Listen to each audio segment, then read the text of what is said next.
Hey guys, Spence here. So today we're going to be talking about a game about humanity pushed to the brink and forced to fight giant monsters with impractical weaponry that has nothing to do with Attack on Titan.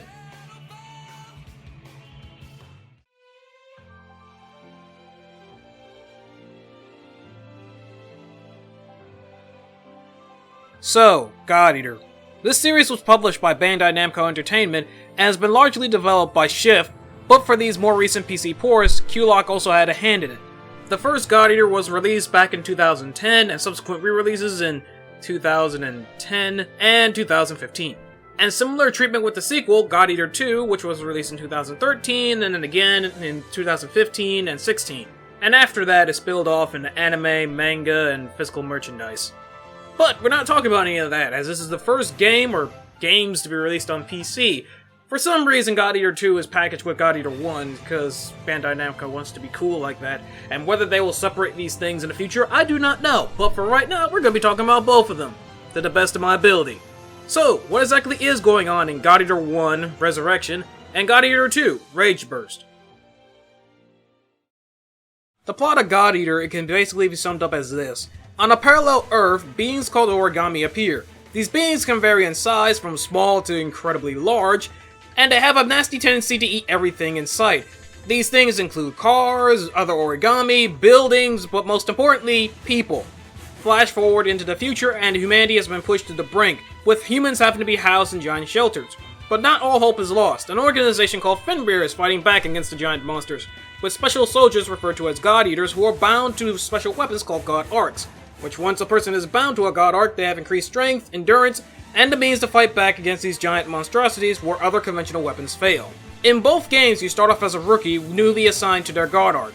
In the first game, you're dropped off at the East Branch in an already established squad. In the second game, you're a new recruit on an allegedly elite squad of rookies, referred to so quaintly as the Blood Unit. The plot itself is pretty good, actually. It's largely carried by the characters who come off pretty likable, and while the plot itself is not exactly the most unpredictable, because when you start playing the game, very quickly, within the first few hours or so, you will see which direction the plot is going in, you just don't know when, how, or why it is. And a lot of the cutscenes are voice acted very well, which definitely adds a lot of quality to the cutscenes. The only real problem I have with the plot is that when your character is in combat, they'll fight with whatever voice you gave them in character creation, and they'll talk all the time, but when it comes to the cutscenes, you're a generic Silent Bob. And it just comes off really silly when your character talks all the time in the middle of combat, but when it comes to cutscenes, he's just like, try, please, for me.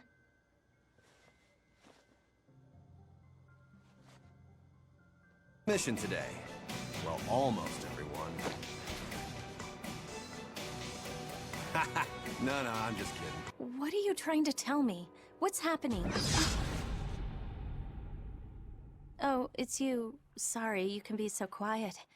Now, when it comes to gameplay, God Eater is in a kind of interesting spot as it gets compared to Monster Hunter a lot, which that gets compared to Dark Souls a lot. When it comes to Monster Hunter and Dark Souls, they get compared a lot because their combat styles are slower and more methodical than most action games, but it's a lot of the small RPG stuff under the hood that makes them really different games. But when it comes to God Eater and Monster Hunter, it's kind of the opposite situation, where their main combat styles are pretty darn different, but a lot of the RPG aspects going on under the hood are actually surprisingly similar. God Eater is one of those games where you'll be bouncing between the hub where you'll be supplying yourself and upgrading your weapons, and in the field where you'll be undertaking quests and missions where the combat is. To be more specific, in the hub you can buy your supplies such as healing items, snare traps to entrap enemies, or various weapons, guns, and crafting materials outright. Though not everything, as some things can only be crafted and some things can only be found in the field. Speaking of the field, when you're actually in the field or in combat, you have a good amount of actions at your disposal. You can run, jump, sprint, put up your shield, and any actions beyond that are dependent on what form your God Arc is in. In melee weapon form, you can lock onto your enemy and attack them with your normal attack button, or use your secondary attack button, which if you use it during a dash, in the air, in the middle of combos, or do it while stationary, you'll do a Devourer Attack. These attacks, if landed successfully, will cause your character to go into burst mode, in which case you will gain more attack, and along with some attribute of the boss into your gun. Then in gun form, you can go into a manual aiming mode, allowing for some extra precision, along with firing off with the different ammunition types you brought with you, changing your ammunition types, and if you did a successful Devourer Attack, you can do a special shot that you'll get specifically from that enemy that you used the Devourer Attack on. Combat itself is surprisingly fast-paced and more akin to a character action game like Devil May Cry if you're fighting a boss, because of the fact that your character is incredibly mobile during combat. That doesn't mean it doesn't take cues from Monster Hunter, as you can break parts off of monsters too to increase your reward at the end of missions, along with parts that are heavily armored that you shouldn't attack and parts that are technically weak points that you should attack. The biggest difference between God Eater 1 and 2 is that 2 you have access to moves called Blood Arts, which work as attacks and the like, but other than that, the two games are largely identical. But when it comes to messing with your God Eater's loadout, this is where you catch a case of the numbers, though that being said, it's not that complicated. You, as a God Eater, and more specifically a new type God Eater, your God Arc is capable of transforming between a melee weapon and a gun with the simplicity of a button press. So you will be managing both of those forms, changing your melee weapon out for other ones and your gun for other ones for whatever situation the mission or quest will have you do, if you want to get through it effectively. Now there are a good amount of weapon types and a lot of variables to talk about beyond that, so I'll try to rapid fire this in a cohesive way that will make sense. First up, melee weapons. There are short swords capable of doing quick attacks for hit and run tactics, doing slashing and piercing damage. There are long swords capable of doing more damage and doing only slashing damage and are well-rounded weapons in general. And then there are Buster Swords capable of doing the most damage of the sword family and capable of doing slashing and crushing damage but being incredibly slow. Then there are Hammer weapons doing crushing damage and doing the most damage in general but are also the most unwieldy of the weapons so far. Then there are Spears capable of doing quick long range. Yet it is due to their photosynthesis that we can still breathe. No, Mom, earmuffs don't go on the cookie.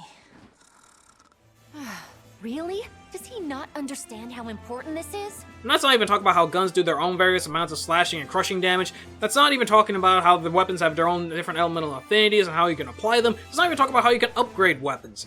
Basically, there's a lot of systems to break down in God Eater. And that's one of my biggest issues with the game. Thing is, I really like God Eater, I like the fast-paced action, I like the weapons, I like the combat, and I like the story, but how they explain everything could really use some tuning. Yes, it's a tired problem from hunting games and Monster Hunter likes, but it still doesn't mean it shouldn't be addressed. For example, how to lock onto enemies, how to go into manual aiming mode, how to use special attack / actions that are exclusive to that melee weapon type, are things that are not explained during the big main tutorials. Then systems that are explained outside of the big main tutorials aren't explained super well. A lot of the time you'll look through the text bubbles that they give you the one time, and then you'll either quickly understand the system or still be lost on it by the time you get into it.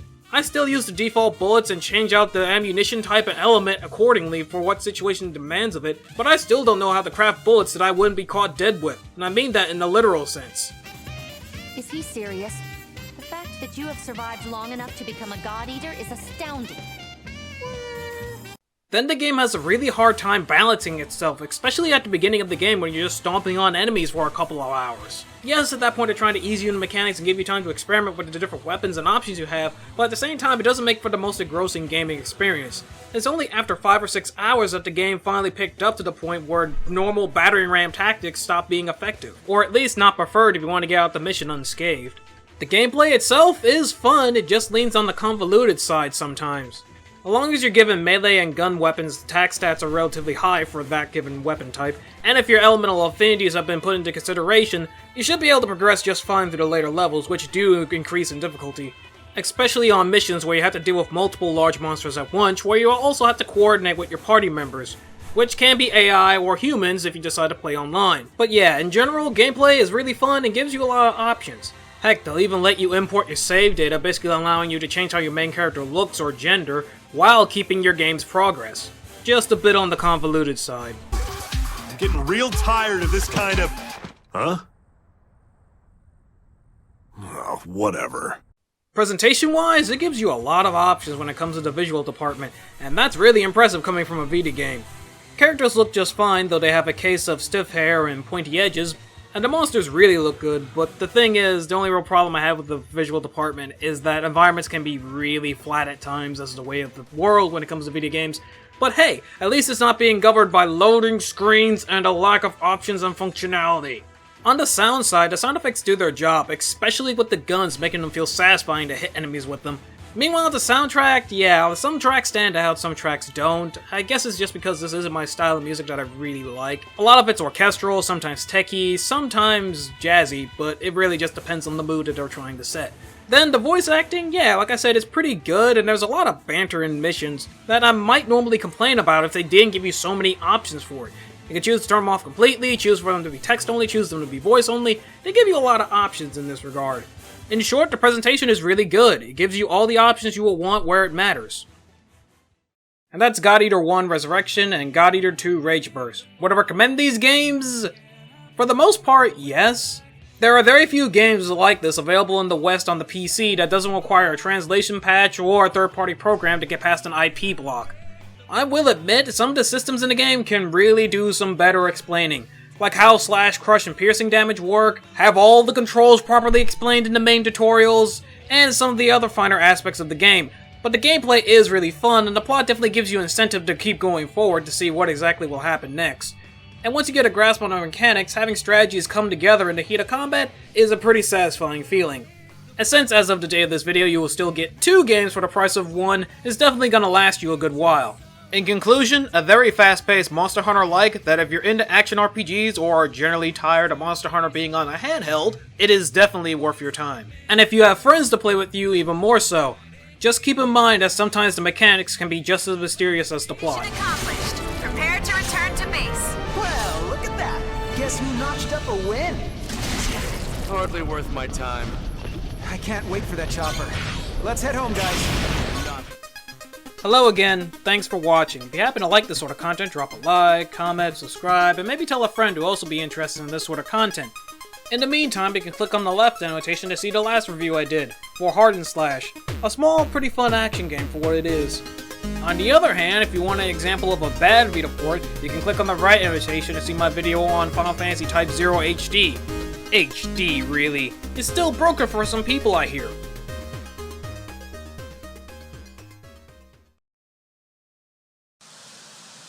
What are you trying to tell me? What's happening? Oh, it's you. Sorry, you can be so quiet.